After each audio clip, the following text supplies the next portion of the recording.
구약성경 사사기 19장 15절부터 30절. 오늘은 문 밖에서 두드리는 소리 2편입니다. 잠깐 기도하겠습니다. 사랑하는 주님, 오늘도 우리가 주의 말씀 앞에 섭니다. 이스라엘의 참혹한 시대를 보며 우리 자신이 아버지의 마음을 알고 아버지께서 원하시는 삶을 또 품고 기도하는 저희들 되도록 도와주시옵소서. 의탁하며 예수 그리스도의 이름으로 기도하옵나이다. 아멘. 옛날에 어느 교회에 목회를 하는 목사님이 있었습니다. 근데 그 목사님이 갑자기 신장병에 걸렸어요. 너무너무 힘들잖아요. 그래서 친구 목사님 보고 대신 설교를 요청했습니다. 그래서 친구 목사님 와서 설교를 하면서 은혜로운 설교를 했어요. 그래서 목사님이 이렇게 수고했는데 여러분 가운데 하나님 앞에서 신장을 목사님에게 기증할 수 있는 분들 손 한번 들어보세요. 그랬더니 다들 할렐루야 하고 손을 드는 거예요. 얼마나 놀라운지 목사님이 너무너무 감격해가지고 이 교회가 은혜가 넘치시군요. 그러면 여러분 중에 한 분을 선택해야 되는데 방법이 없습니다. 제가 이 깃털을 날리겠습니다. 그 깃털이 탁 떨어지는 사람에게 하나님이 뜻인 줄 알고 신장을 기증하는 줄로 믿습니다. 이랬다는 거예요. 그리고 깃털을 훅 날렸습니다. 팍 날아가서 장로님 앞에 딱 오니까 장로님이 쥐야 하면서 확 날려버렸습니다. 이 깃털이 장로님에서 쭉 떠나가 뚝뚝 떠나가다가 이번에 여전도 회장 앞에 딱 오니까 할렐루야! 그러니까 탁 또 깃털이 날아가서 저기 날아가 지금까지 안 내려오고 있다는 거예요. 다들 놀렐루야 하고 있다는 거죠. 그럼 이 얘기가 무슨 얘기인지 아시겠죠? 우리는 말로는 할렐루야, 말로는 사랑합니다 얘기하지만 나에게 딱 닥치면 그때부터 놀렐루야 이럴 수가 없지 이러면서 산다는 거예요. 안타까운 얘기죠. 구상이라고 하는 시인이 쓴 꽃자리라고 하는 시가 있어요. 내용이 너무 재밌어요. 뭐라고 되냐? 반갑고 고맙고 기쁘다. 앉은 자리가 꽃자리니라. 네가 시방 가시방처럼 여기는 너의 앉은 그 자리가 바로 꽃자리입니다. 나는 내가 지은 감옥 속에 갇혀있다. 너는 네가 만든 쇠사슬에 매어있다. 그는 그가 엮은 동아줄에 엮여있다. 우리는 저마다 스스로의 굴레에서 벗어날 때 그제사 세상이 바로 보이고 삶의 보람과 기쁨을 맛본다. 앉은 자리가 꽃자리입니다. 네가 그 가시방석처럼 여기는 너의 앉은 그 자리가 꽃자리입니다. 여러분 이 시를 보면 두 가지를 얘기해요. 한 사람은 자기가 앉은 자리에서 반갑고 고맙고 기쁘다. 여기가 꽃자리구나 이러면서 그 자리에 앉아있다는 거예요. 근데 다른 사람들은 감옥 속에 나 지금 감옥에 있어. 저 사람은 너는 쇠사슬에 있구나. 또 저에게 그 사람은 나는 동아줄에 엮여 있구나. 이러면서 자기가 지금 감옥 속에 동아줄 속에 꽁꽁 묶여서 살고 있다고 믿는 사람이 있다는 거예요. 이 구상이라고 하는 시인이 지금 하고 싶은 말이 그런 얘기예요. 어떤 사람은 자기 인생을 감옥처럼 여기면서 그 자리를 막 미친 듯이 벗어나고 싶어서 산다는 거예요. 근데 어떤 사람은 그 자리에서 반갑다, 고맙다, 기쁘다, 여기가 꽃자리구나 이러면서 산다는 거예요. 여러분은 여러분의 인생의 자리가 꽃자리입니까? 가시방석입니까? 여러분 꽃자리 인생은 창문이 열려있는 사람들이에요. 이게 전부가 아니라고 믿기 때문에 하나님이 나를 본다고 믿기 때문에 하나님이 나를 향하신 창문을 향해서 말씀하신다는 걸 믿기 때문에 늘 내 삶을 은혜로 받을 수 있고 꽃자리로 받을 수 있는 사람들이에요. 하지만 여전히 창문이 닫혀있는 사람, 이 세상이 이게 전부야 라고 믿는 사람은 견딜 수가 없어요. 죽을 것 같아요. 창문 없는 세계에 갇혀서 살아간단 말이에요. 그래서 여러분 지난주에도 말했지만 우리는 창문이 있는 세계, 하나님이 날마다 우리 창가에서 문을 두드리실 때 그 소리를 듣고 창문을 열어 하나님의 음성을 듣는 영혼의 창문을 열 수 있는 믿음의 사람이 되어야 됩니다. 지난주에도 우리가 살펴봤잖아요. 이 사사기 19장 너무 처참하고 비참하고 참혹스러운 이런 이야기를 우리가 왜 읽어야 합니까? 정말로 가슴이 아프지만 하나님은 이 본문을 통해서도 창문을 두드리시면서 우리에게 말씀을 하고 계시단 말이에요. 그분의 음성을 듣고 그분의 마음을 배우기 위해서 우리가 말씀의 창문을 열어야 돼요. 지난주에도 말했지만 말씀의 창문을 먼저 확 열으면 하나님이 말씀하시잖아요. 근데 지난주에 우리가 봤던 레인은 어떻습니까? 말씀의 마지막 보루이고 모든 사람이 타락해도 절대로 말씀을 포기하면 안 되는 레인 너마저 그 사람마저 결국은 타락하고 무너져서 살았다고 지난주에 우리가 살펴보았다는 거예요. 옛날에 마틴 루터 킹이라고 하는 목사님이 그랬어요. 초대교회의 그리스도인들은 그 사회의 영적인 온도계, 도덕적인 온도계였다고 얘기합니다. 여러분 레인이 그랬어야 되고 우리가 그런 거예요. 세상은 다 타락하고 무너져도 우리는 이 땅에서 영적, 도덕적 온도계 역할을 감당해야 돼요. 왜요? 우리는 이 나라의 시민이 아니라 하늘나라의 시민으로서 하늘나라의 시민의 삶이 어떤 것인지를 이 땅에서 보여주는 사람들이기 때문에 그래요. 세상은 기준도 없고 온도가 어디야 뭐 자기 마음대로 설정하지만 우리는 하늘나라 시민의 기준을 가지고 있고 이게 영적인 온도계야, 이게 도덕적인 기준이야 라고 제시하면서 사는 사람들이 우리란 말이에요. 그러니까 레인이든 성도든 목사님이든 일반 성도든 청년이든 그 누구도 말씀에서 예외이거나 자유로운 사람은 아무도 없어요. 모두가 말씀을 순종해야 되는 의무 앞에서는 아무도 자유로우면 안 되는 거예요. 내 레인은 자기가 레인이랍시고 예배는 드리고 제사는 드리면서 자기는 말씀에 대해 죄된 것처럼 나는 말씀 안 지켜도 되기 그러면서 첩을 두고 범죄하고 나쁜 짓 하며 이렇게 사악한 짓을 하며 살았다고 성경이 우리한테 들려주잖아요. 그렇게 살면 안 돼요. 말씀의 창을 열어둬야 돼요. 하나님이 내 인생의 기준이라는 게 말씀을 통해서 우리가 발견하는 거 아니에요. 우리는 말씀을 먹고 말씀으로만 사는 사람들이에요.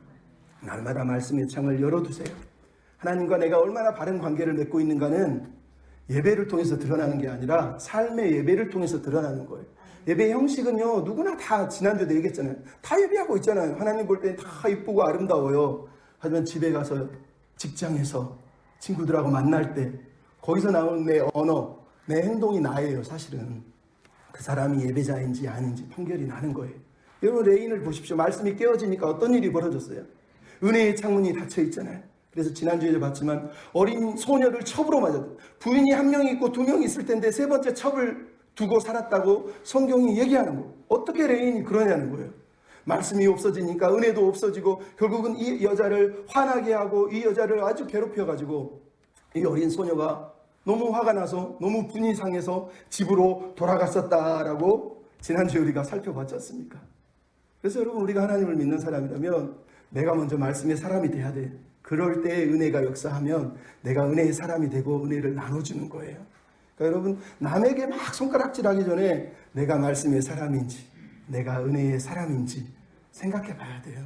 내게 은혜가 없으면 남에게 아무리 은혜를 얘기해도 그거는 은혜가 통하지가 않아요. 내가 은혜를 베푸는 사람이 되어야 되는 겁니다. 우리가 아는 유명한 영화 중에 타이타닉이 있어요. 그 영화에서 My Heart Will Go On이라고 하는 노래를 부른 가수가 있어요. 유명해졌는데 셀린 디온이라고 하는 가수예요. 그 여자가 이 노래 하나 때문에 뭐 그전에도 유명했지만 엄청나게 유명해졌어요. 근데 이분이 부르는 노래 중에 또 다른 노래가 있는데 The Power of Love, 사랑의 힘이라고 하는 노래가 있어요. 이 노래 하나로 수많은 사람들이 셀린 디온이라고 하는 이 여자를 정말로 사랑하게 되죠. 근데 이 여자의 노래의 Power of Love의 가사에 이런 내용이 나와요. 아침에 천둥처럼 속삭이는 소리가 들립니다. 부드럽고 따스한 당신의 목소리, 나는 이 사랑을 그만둘 수가 없습니다. 왜냐하면 나는 당신의 여자고 당신은 나의 남자이니 당신이 올 때마다 내가 할 수 있는 모든 것으로 당신에게 섬기겠습니다. 바깥 세상이 감당하기 어려울지라도 당신과 함께라면 모든 어려움은 다 이겨낼 수 있습니다. 당신의 심상소리를 듣고 나서 분명하게 깨달았습니다. 내가 몇 광년이 흘러도 나는 당신을 떠날 수 없다는 것을. 왜냐하면 나는 당신의 여자고 당신은 나의 남자고 당신이 올 때마다 나는 내가 할 수 있는 모든 것을 다 하겠습니다. 우리는 지금 어딘가로 향하고 있어. 나는 한 번도 가보지 못한 곳을 향해 가기 때문에 두렵지만 하지만 난 사랑의 힘을 배울 준비가 되어 있습니다. 사랑의 힘을 믿습니다. 이렇게 노래한 거예요. 이 노래로 일약 스타가 되고 수많은 인기와 명예를 누리는 이 여자분이 어느 날 갑자기 활동을 딱 중단해버리고 그 인기와 명예를 다 내려놓고 사라져버렸어요. 이유가 뭐였냐? 자기 남편이 후두암에 걸려서 말기암으로 죽어가고 있었다는 거예요. 근데 셀린 디온이 가수가 된 이유가 12살 때 노래를 너무 잘 부르니까 자기 엄마가 테이프에 녹음을 해가지고 음반사에 보냈는데 사람들이 다 안 듣는데 이 남자만 나이가 26살 차이가 나는 이 남자가 그 음반을 듣고 너무 감격해가지고 이 테이프를 음반을 만들어서 제작을 해서 셀린 디온이 12살부터 가수로 활동하게 되는 거예요. 그러면서 이 남자가 이 옆에서 이 여자를 계속 서포트해주면서 끝까지 지지해주면서 일약 최고의 스타로 만들었던 거예요. 근데 그 남자가 후두암에 걸려서 죽어가는 거예요. 그랬더니 이 여자가 그 인기, 명예 모든 걸 다 내려놓고 이 남자 옆에서 이 남자를 간호하면서 이렇게 얘기했어요. 남편이 지금 후두암에 걸려 투병 중이다. 지금은 남편에게 내가 가장 필요한 시간이다. 남편 곁에서 병간호를 하는 일에 최선을 다하려고 한다. 쇼 비즈니스가 결코 내 인생의 전부는 아니다. 이제 남편에게 진 사랑의 빚을 내가 갚을 차례다. 여러분 가정이 은혜로워지려면 이런 마음이 필요한 거예요. 서로에게 은혜에 빚진 사람으로, 은혜 없이는 못 사는 사람으로 그렇게 서로에게 은혜를 남겨줘. 내가 당신에게 빚졌지. 당신이 나에게 사랑해 이 무거운 짐을 기쁨의 짐으로 바꿔줬으니 나도 당신을 위해서 기쁨으로 섬길 거야. 이런 마음으로 그 인기와 명예를 내려놓고 남편을 섬겼답니다. 여러분에게 그런 은혜가 남편과 아내에게 있었으면 좋겠습니다. 세 번째로 오늘 우리가 볼 내용입니다. 따라서 합시다. 공동체 가운데 환대의 창을 열라. 공동체 가운데, 첫 번째는 삶 속의 말씀의 창을 열고, 가정 가운데 은혜의 창을 열고, 공동체 가운데 환대의 창을 열어라 라는 뜻이에요. 환대가 뭐냐? 다른 사람을 받아들이는 거예요. 그러려면 내 경계선을 무너뜨리고 내 경계선을 치워야 돼요. 그리고 그 사람을 받아들일 뿐만 아니라 그 사람과 함께 그 자리에 함께 서 있는 것, 그게 환대라고 그래요. 이 환대라고 하는 문화는 그리스 문화에서도 고전에 보면 호메로스의 오디세이 같은 데에서도 나와요. 자신의 문을 두드린 나그네, 그 사람이 누군지 모르지만 나그네가 찾아오면 묻지도 않고 문을 열어주고 집으로 맞이해서 그 사람에게 모든 먹을거리를 제공해 주는 것, 그걸 환대라고 그래요. 근데 고대 근동 이스라엘 시대에는 더더욱이나 환대는 중요했어요. 왜냐하면 광야에서 아니면 사막에서 양치는 사람들에게 나그네는 생명과 같은 사람, 손님으로 생각했단 말이에요. 그래서 귀중하게 해서 특히 이스라엘 문화에서는 더욱 중요했어요. 그래서 성경에서 환대, 손대접, 즉 남을 대접하고 남을 받아들이는 문화는 성경에서 가장 아름다운 전통을 가지고 있어요. 그래서 이브리서 13장 2절에 손님 대접하기를 잊어버리지 마라. 어떤 사람은 부지 중에 천사를 대접했느니라. 이 사람이 누구냐? 창세기 18장에 아브라함이에요. 아브라함이 어느 날 낮에 햇빛이 뜨거운데 밖에 나갔는데 3명의 나그네들이 다가오니까 뛰어가서 그 사람 앞에 엎드려서 절을 하면서 우리 집으로 들어오세요. 우리 집으로 들어오세요. 제가 발을 씻겨주고 먹을 것을 준비해줘서 마음을 상쾌하게 해줄 테니까 여기서 쉬었다 가세요. 처음 보는 나그네에게 그랬다는 거예요. 근데 그 나그네가 누구였어요? 하나님과 하나님의 천사였다는 거예요. 성경이 그 얘기를 하는 거예요. 그러니까 기독교인에게 내가 예수 믿는 사람이다라고 하는 증거 중에 하나가 사랑이잖아요. 사랑의 다른 말이 뭐예요? 환대하는 거예요. 환대. 환대라는 건 내 마음을 열어서 그 사람이 들어오게 해주는 거예요. 경계선을 치우고 바리게이트를 치우고 함께 서서 그 사람의 마음을 듣고 공감하는 것을 말하는 거예요. 그래서 오늘 본문에는 학자들이 이 본문에서 제일 중요한 게 뭐냐? 환대라고 얘기해요. 왜? 4절부터 10절에 이 레인의 장인이 레인에게 엄청나게 극진한 환대를 하고 있는 걸 우리가 봐요. 무려 5일 동안 먹을 것을 막 제공해 주면서 이 남자에게 막 많은 걸 제공하는 환대가 나와요. 근데 그 다음에 뭐가 나와요? 11절부터 우리가 읽었지만 이제 마지막 뒷부분은 이 레인에게 기브아에 갔더니 기브아 사람들이 환대를 하는 것이 아니라 냉대를 하고 오직 딱 한 사람, 노인 한 사람만 이 사람을 환대를 하고 있단 말이에요. 그래서 학자들이 이 본문에서 중요하게 여기는 게 환대라는 거예요. 하나님의 백성에게 필요한 게 뭐냐? 그들이 무너졌다는 증거가 뭐냐? 환대하지 않는다는 거예요. 지난주에 얘기했지만 오늘 본문 19장이 비정상적이라는 걸 기억하고 들으셔야 돼요. 먼저 앞부분을 보면 4절부터 10절에 누가 나와요? 레인의 장인이 레인에게 환대를 해요. 고대 근동에서 환대는 나그네가 오면 3일 동안 먹여주고 재워주고 모든 것을 다 해주고 발도 씻겨주는 거예요. 그러니까 3일 동안 한다라는 건 극진한 대접으로 나그네를 대접하는 걸 말해요. 근데 오늘 본문의 장인은 뭐라고 했어? 3일이 아니라 5일을 환대를 했다는 거예요. 여러분 이것이 정상이 아니라는 걸 기억하며 들으시라는 거예요. 왜? 이 노인의 환대는 3일 동안 했다면 무척 정상적일 거예요. 근데 5일 동안 했다는 건 너무 과도하다는 거예요. 왜 과도할까? 이게 이제 이 본문의 포인트겠죠. 왜 과도하죠? 레인이 왔잖아요. 레인이 왜 왔을까요? 자기 딸내미가 집에 왔잖아요. 결혼할 때 레인이든 남자는 신부에게 신부지참금, 결혼금을 줘야 돼요. 근데 그 남편이 이혼을 했거나 헤어져서 남편이 집에 찾아왔다는 얘기는 결혼 지참금을 돌려달라는 얘기거든요. 그러니까 장인은 지금 이 레인이 혹시나 돈을 달라고 그럴까봐 극진하게 환대를 하고 있어요. 그러면서 너 가난한데 내가 얼마나 돈이 많은 줄 알지? 내가 너 서포트 해줄게. 그러면서 장인과 레인이 지금 힘 겨루기를 하면서 레인은 가겠다 그러고 이 사람은 머물라 그러면서 3일이 아니라 5일 동안 먹여주고 재워주면서 계속 레인을 붙잡고 있는 내용이 오늘 본문에 나온단 말이에요. 근데 이게 왜 문제예요? 이 환대 속에 누가 없어요? 여자가 없어요. 어린 소녀가 없어요. 환대의 특징이 뭐예요? 상한 마음을 치유해주는. 우리가 환대를 하는 이유는 마음의 상함들을 치유하는 게 목적이란 말이에요. 근데 장인과 레인이 장인은 종교적인 욕망 때문에, 레이는 세속적인 욕망 때문에 서로가 그 욕망을 위해서 어린 소녀를 첩으로 팔고 첩으로 맞은 사람들이 서로 환대한다고 서로 주고받으면서 정작 상처받은 여인은 이 자리에 끼지도 못하고 마음의 상처가 치유되지도 못하고 말 한마디 언급이 되지 않고 있는 게 오늘 본문의 문제라는 거예요. 이 환대는 잘못된 환대라는 거예요. 너무너무 잘못된, 그저 먹고 마시는 환대는 기독교의 환대가 아니에요. 우리가 먹고 마시는 이유는 먹고 마심 속에서, 대화 속에서, 나눔 속에서 사람들이 치유되기를 바라기 때문에 공동체 식사를 하는 거예요. 우리가 성찬식을 하는 이유도 마찬가지. 그냥 먹고 마시기 위해서 하나요? 예수께서 나의 죄를 위해 죽으신 사건을 묵상하면서 내 죄가 씻음받고 사함받은 것을 기억하는 게 그 기독교 공동체의 식탁 교제란 말이에요. 환대도 마찬가지예요. 근데 그렇게 하지 않잖아요. 장인의 욕망 때문에, 레인의 그 욕망 때문에 여자든 그 어린 소녀는 외면당한 채 자기들끼리 히히닥거리면서 먹고 마시고 있는 거예요. 이게 죄라는 거지. 잘못된 거예요. 더 나아가서 무슨 문제가 벌어졌습니까? 레인이 5일째가 되니까 갑자기 이제 돌아가야 되겠다고 얘기를 해요. 자, 여러분, 레인이 누굽니까? 우리식으로 말하면 교회에서 주일날 예배를 인도하는 사람이에요. 그 사람이 자기 첩을 찾으러 갔어요. 언제 출발했을까요? 유대인들은 안식일 날 안 움직이잖아요. 우리식으로 따지면 월요일날, 그러니까 우리식으로 따져서 월요일날 아침에 갔겠죠. 그러면 주일이 좀 있으면 6일째 되면 6일날 저녁이 안식일이 시작이니까 이제 하루밖에 안 남은 거 아니에요? 그러면 레인이 어떻게 해야 돼요? 레인은 사실 3일째도 아니고 그 전에 이미 떠났어야 되는 거예요. 근데 이 남자가 너무 우유부단하고 너무 자기 막 레인이라고 하는 그 뻐득임 때문에 대접받는 걸 즐거워해. 그러니까 그 자리에서 뻐득이면서 난 레인이야, 나 갈 거야 그러면서 계속 서로 줄다리기를 하면서 그 자리에 버티고 있었다는 거예요. 그러니까 레인이 지금 해야 될 일은 내가 하나님의 백성으로 하나님을 예배하는 사람으로서 자기 자신을 준비해야 되는 일에 신경 쓰는 게 아니라 자기 자랑하고 힘겨루기 하면서 자기 처분 무시하면서 지금 그 자리에 머물러 있었다라고 우리에게 들려주고 있는 거예요.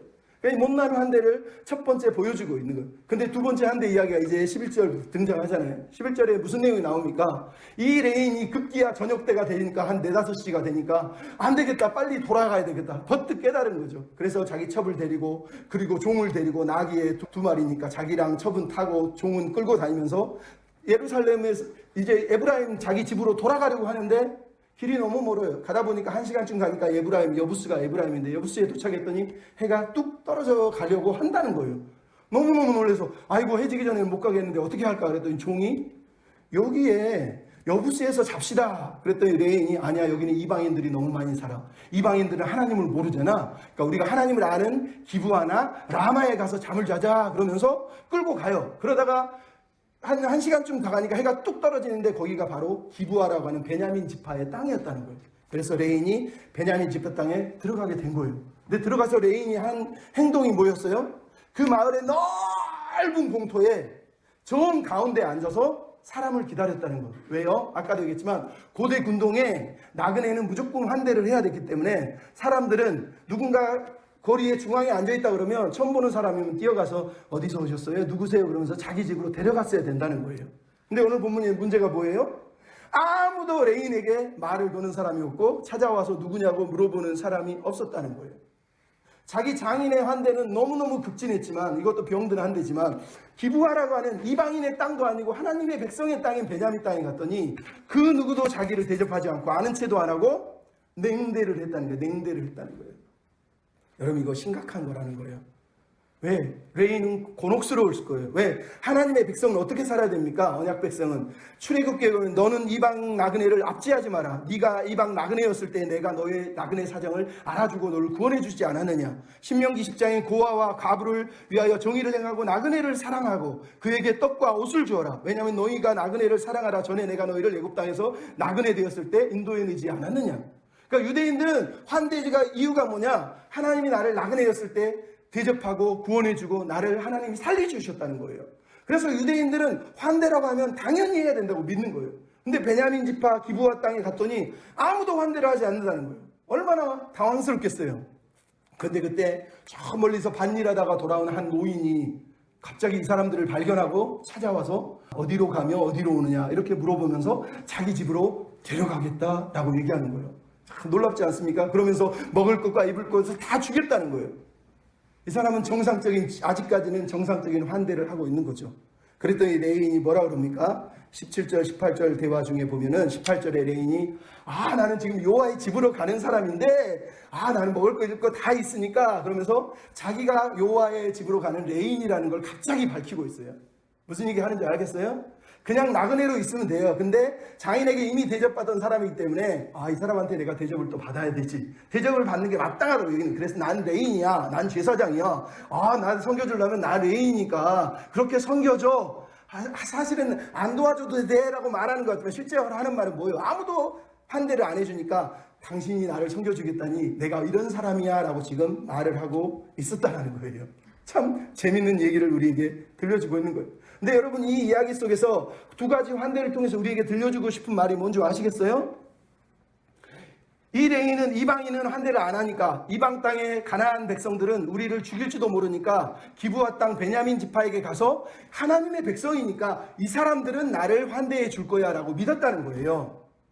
근데 그러지 못했다는 거예요. 여러분, 이게 강조하는 게 뭐예요? 이방인보다 이스라엘 백성은 더 나아야 되지 않았을까라는 거예요. 근데 더 나았다고요?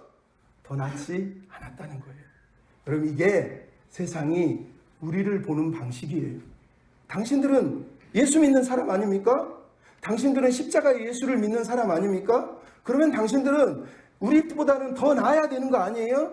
우리는 세상이 전부라 믿으니까 창문 없는 세계에서 욕심 부리고 막 가지고 싶은 거 가지며 살지만 당신들은 예수를 믿고 천국을 믿는다며요. 근데 왜 우리처럼 삽니까? 이해할 수가 없네요? 라고 우리에게 질문을 던지는 거하고 똑같은 거예요. 우리가 기독교인이라면, 비록 우리가 죄인이지만 우리는 용서받은 죄인, 은혜를 받은 죄인이라면 세상보다는 더 나아야 되는 거예요. 근데 왜 우리가 조롱을 받죠? 이 사람들은 하나님의 백성인데 이방인과는 틀리지는 않을까라고 갔더니 똑같았다는 거예요. 똑같았다는 거예요. 오늘 본문이 우리에게 들려주고 있는 거예요. 자기 밥그릇 챙기고 자기 욕심만 내는 일에 열심을 내니까 환대하지 않는 거예요. 남을 섬기려는 마음이 없었다는 거예요. 안타깝잖아요. 그래서 여러분, 오늘 본문이 중요한 거예요. 왜? 오늘 본문을 통해서 주님이 말하는 거예요. 우리에게 환대의 영성이 필요한데, 환대는 먹고 마시는 게 아니라 고통에, 아픔에 같이 동참하는 거예요. 환대의 모델이 그래서 누굽니까? 예수 그리스도란 말이에요. 예수님을 보세요. 하늘 보좌를 버리고 이 땅에 오셔서 우리랑 똑같아지시려고, 우리와 친구가 되시려고 우리에게 찾아오셔서, 그리고 마지막 식탁 교제를 나누면서 함께 음식을 떼면서 우리의 친구로 오신 분이 아닙니까? 그래서 어떤 분이 이런 얘기예요. 예수님은 굶주리고 목마른 인간들에게 여러 가지 환대의 모습을 통해서 의도적으로 하나님의 환대에 들어올 수 있는 시나리오를 삶 속에 보여주셨다. 어떨 때는 결혼잔치의 하객으로, 어떨 때는 우물가의 사마리아 여인에게 낯선 유대인 방문객으로, 어떨 때는 식탁을 제공하는 하늘의 식탁의 제공자로, 어떨 때는 종의 모습으로 발을 씻어주시면서까지 하나님의 환대가 이런 거야 라는 걸 보여주기 위해서 이 땅에 사신 분이다 라고 얘기를 한다는 거예요. 여러분, 우리가 예수를 믿습니까? 우리 또한 이런 환대의 신앙을 가지고 살아야 돼요. 그러면 성경에서 디모데전서 1장 8절 너는 나그네를 대접해라. 디모데전서 3장 2절 5절 10절 감독들, 직분자들, 집사들은 나그네를 마땅히 대접해야 된다. 여러분, 성도는 누구나 나그네 신앙을 가지고 나그네를 대접해야, 내가 나그네였기 때문에 나그네를 대접하는 삶을 살아야 되는 거예요. 그건 단순하게 먹고 마시는 게 아니라 그 사람을 삶 가운데 받아들이고 그 아픔을 들어주고 함께 아파하고 함께 슬퍼하고 함께 고통 가운데 나아가는 그 과정을 말하는 거예요. 그럼 우리에게 그런 마음이 필요하지 않겠습니까? 옛날에 미국의 미시간주의 서부에서 15살 먹은 아이가 암 치료를 받았어요. 그러니까 여러분, 항암 치료 받아주면, 우리 어머니도 항암 치료 옛날에 받았는데 항암 치료를 받으면 머리가 다 빠져버리잖아요. 그리고 어느 날 병이 치료받다가 좀 건강해져서 학교에 가야 돼서 학교에 갔는데 머리가 없으니까 부끄러워서 모자를 쓰고 갔어요. 근데 교실 문을 딱 열으니까 무슨 일이 벌어졌어요? 친구들이 다 이발을 해서 머리가 하나도 없더라는 거예요. 그래서 여러분, 옛날에 TV에서 나왔잖아요. 그거를 광고로 만든 게 뭐예요? 정, 초코파이 정. 친구를 위해서 나는 정을 나눕니다. 친구가 머리가 하나도 없는데 자기가 머리가 빠졌다는 게 너무 슬퍼서 학교에 오면서 막 돌벌 떠는 이 아이를 위해서 학교 자기 반 친구들이 다 머리를 밀었다는 거예요. 그럼 이게 환대를 가진 마음이에요. 고린도전서 12장 26절에 뭐라고 그럽니까? 만일 한 지체가 고통을 받으면 모든 지체도 함께 고통을 받고, 한 지체가 영광을 얻으면 모든 지체도 함께 즐거워해야 된다는 거예요. 여러분, 이게 환대의 마음이에요. 우리는 함께 아파하고 함께 웃고 함께 울고 함께 기뻐하는 존재로 하나님이 지으신 사람들이란 말이에요.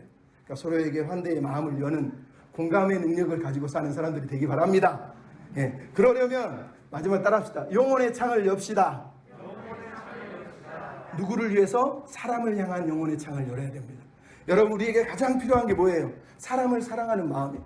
오늘 본문이 아픈 이유가 뭐예요? 오늘 본문을 볼 때 가장 안타까운 게 뭐예요? 사람에 대한 사랑이 없고 사람에 대한 존경이 없다는 거예요. 여러분, 이미 살펴봤잖아요. 장인이 뭐하고 있어요? 자기 딸을 세속적 종교적 욕망 때문에 레인에게 첩으로 팔아 넘겨버렸어요. 이 딸은 거래 대상이고 물건이지 자기 딸이 아닌 거예요. 그래서 오늘 본문에 둘이 환대를 나누고 있으면서도 자기 딸의 아픔과 상처는 언급도 하지도 않고 쳐다보지도 않고 있다는 걸 오늘 본문이 들려주고 있지 않습니까? 두 번째, 이 노인네가 집에서 이 레인을 환대했는데 갑자기 불량배들이 쳐들어와서 이 남자를 내놔라, 남자를 내놔라, 남자와 관계하겠다는 거예요. 동성애를 하겠다는 얘기죠. 그랬더니 이 노인이 뭐라 그럽니까? 이거는 악한 일이다, 망령된 일이다. 여기서 망령되다는 단어가 네발라라는 뜻이에요. 감각이 없다라는 뜻이에요. 무분별하다, 올바른 걸 분별하지 못하다는 뜻이에요. 그러니까 공동체가 무너지는 일은 언제나 네발라라고 하는 일 때문에, 즉 아무런 양심도 없고 분별력이 없을 때 무너지는 거라는 거예요. 근데 이 할아버지가 이렇게 얘기하니까 여기까지는 너무 멋있지 않습니까? 근데 이 할아버지의 환대가 갑자기 이상해진 내용이 24절에 나와요. 뭐라고 그러죠?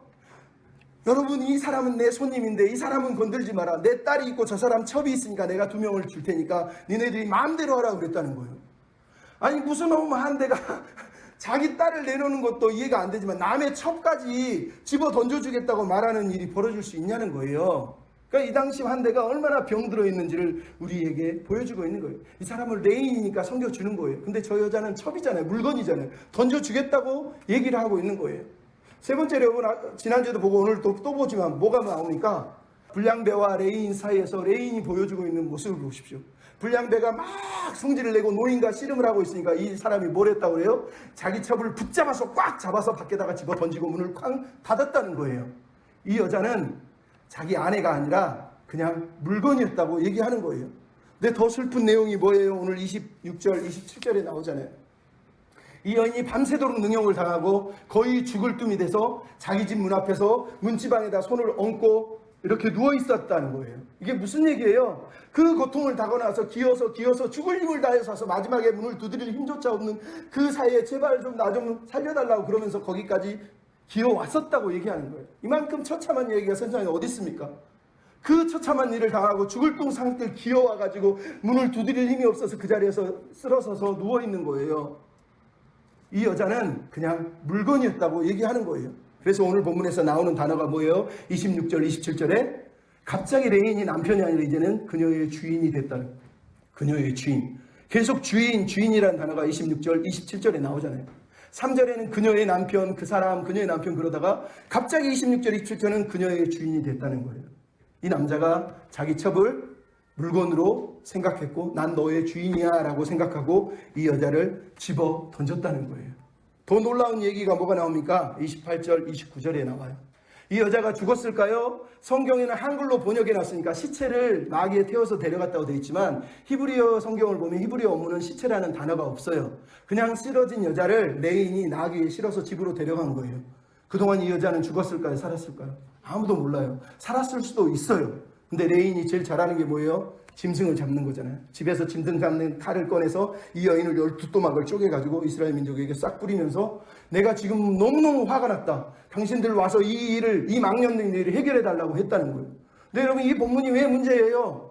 이 여인이, 이 불쌍한 소녀가 누군지, 이 희생자가 어떤 희생을 당했는지 이 여인에 대해서 아파하지도 않고 자기 첩에 대해서 슬퍼하지도 않고 애도하지도 않고 그 여자가 누군지는 상관없어요. 그냥 죽었는데 내 재산을 내가 빼앗겨서 내 재산에 손해를 봐서 내가 너무 화가 난다는 거예요. 나를 위해서 자기 레인이라고 하는 종교적인 정치적인 열심을 위해서 이 여자의 희생을 묵살해버린 거예요. 이 여자에 위해서 애도할 필요가 없고 진짜 애도는 나와 함께 분노하자는 거예요. 나와 함께 저놈들 죽여버리자는 거예요. 그럼 이게 슬픈 거라는 거예요. 자기의 분노를 하나님의 언약 저주를 이용해가지고 하나님의 말씀을 이용해가지고 이 전쟁에 참여하지 않으면 너희들도 이 여자처럼 12조각으로 잘려질 거니까 당신들도 이 전쟁에 참여해라 이러면서 하나님의 이름을 빌어서 자기 분노, 자기 욕심, 자기 영광을 드러내는 일을 지금 하고 있는 거예요. 이 이야기 속에 여자는 등장하지 않아요. 여자가 왜 죽었는지 무엇 때문에 죽었는지 그 여자의 인생에 대해서 아무도 듣지 않고 아무도 들으려고도 하지 않는 거예요. 너무 슬프지 않습니까? 이게 이 당시의 사건이라는 거예요. 정상적인 사람이 한 사람도 없어요. 양심 있는 사람이 한 사람도 없어요. 말씀을 알거나 기도하는 사람도 단 한 사람도 없어요. 그 누구도 하나님의 뜻이 무엇인지 구하지 않아요. 단지 24절에 노인이 말한 대로 너희 눈에 좋은 대로 행해라. 너희 눈에 좋은 대로 행해라. 결국은 이 얘기가 들려주고 싶은 게 뭐예요? 지금 기브아 땅에서 벌어진 이 이야기는 하나님의 백성의 땅이 아니라 이방 땅하고 똑같다는 거예요. 여러분, 오늘 본문에 나오는 이야기가 어디 등장해요? 창세기 19장에 소돔과 고무라에 등장해요.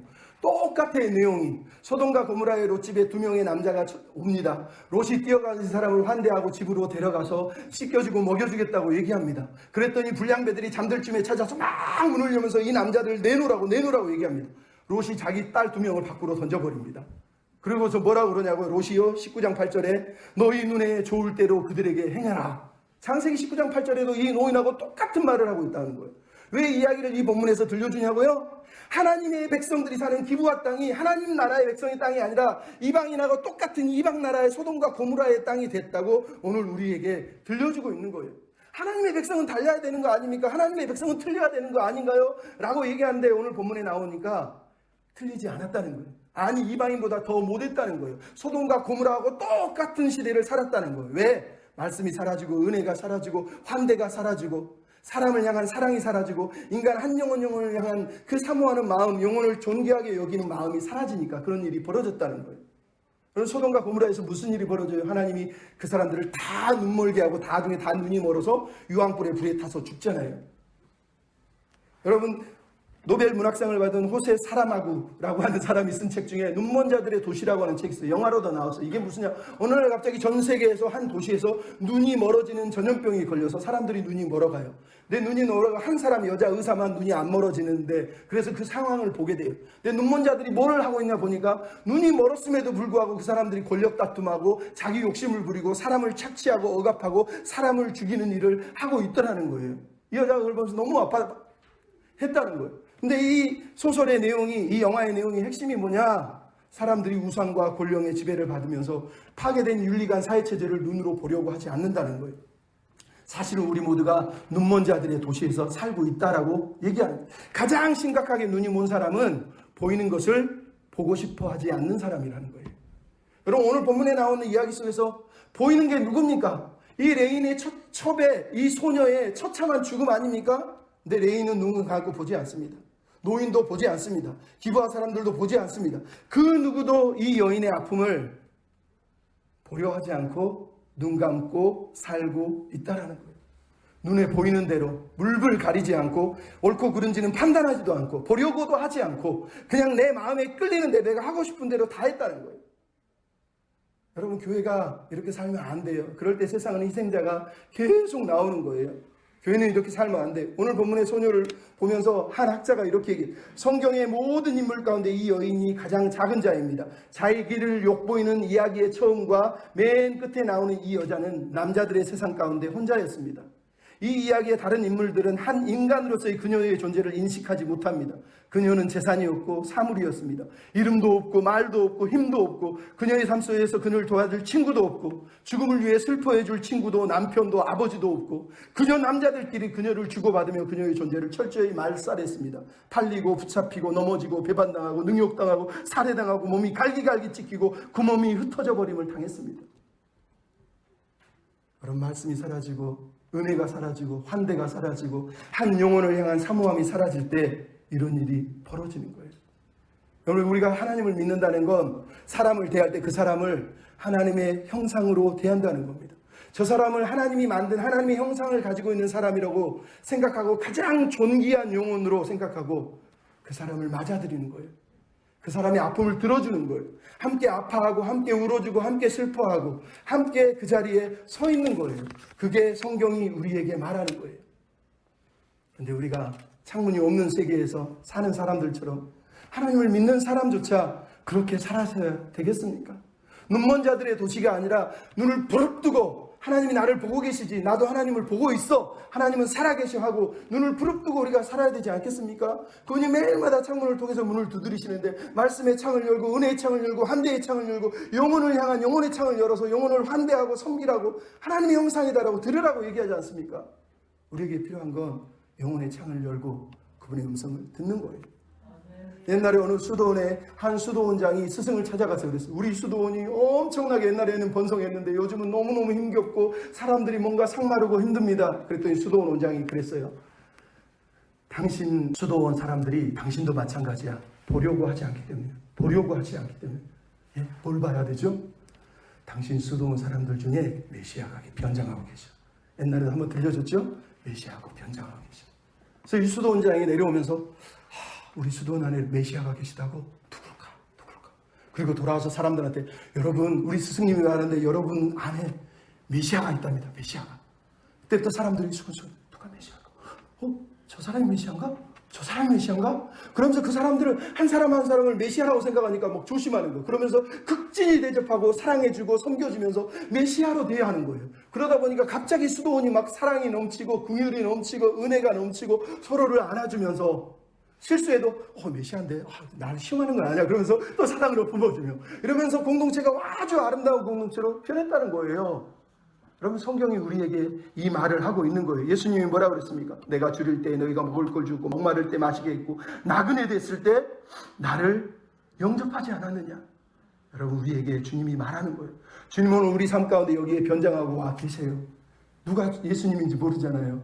우리에게 할 일은 사랑으로 섬기는 거예요. 뿐만 아니라 우리가 작은 예수가 되는 거예요. 내가 작은 예수님이 되어서 예수님의 마음으로 저 사람을 섬기고 그렇게 하나님의 사랑을 나눠주는 거예요. 여러분 저 어렸을 때 노래 중에 달빛 창가에서라고 노래가 있어요. 여러분 아세요? 도시의 아이들이라고 노래. 한 송이 장미를 종이에 곱게 싸서 어제도 오늘도 하루같이 기다리네. 그대의 창문은 열릴 줄 모르니 사랑의 달빛으로 너클을 해야지. 내 사랑. 죄송합니다. 그대 드릴 꽃 한 송이. 그러면서 별빛 미소 출렁이며 마음의 창문을 열어라. 이 노래가 있어요. 제가 왜 이 노래를 갑자기 부르냐고요? 하나님이 그러시는 거예요. 하나님이 여러분 이 눈먼 자들 창문 없는 세계에 오셔서 달빛 미소를 머금고 막 창문을 두드리면서 나 여기 있다. 너네 이렇게 살면 안 되지 않니? 창문을 열어봐. 내가 너를 사랑의 달빛으로 놓고 하고 있잖아. 말씀하시잖아요. 요한계시록 3장 20절 볼지어다 내가 문 밖에 서서 두드리노니 누구든지 그 문을 열고 내가 들어가서 그와 더불어 먹고 나와 더불어 먹을 것이다. 여러분 오늘도 주님이 창가에서 두드리십니다. 말씀의 창을 여시고 은혜의 창을 여시고 환대의 창을 여시고 한 영혼을 하나님의 형상으로 보는 영혼의 창을 열어서 작은 예수가 돼서 예수로 충만한 자가 돼서 서로를 섬기는 그런 저와 여러분이 됐으면 좋겠습니다.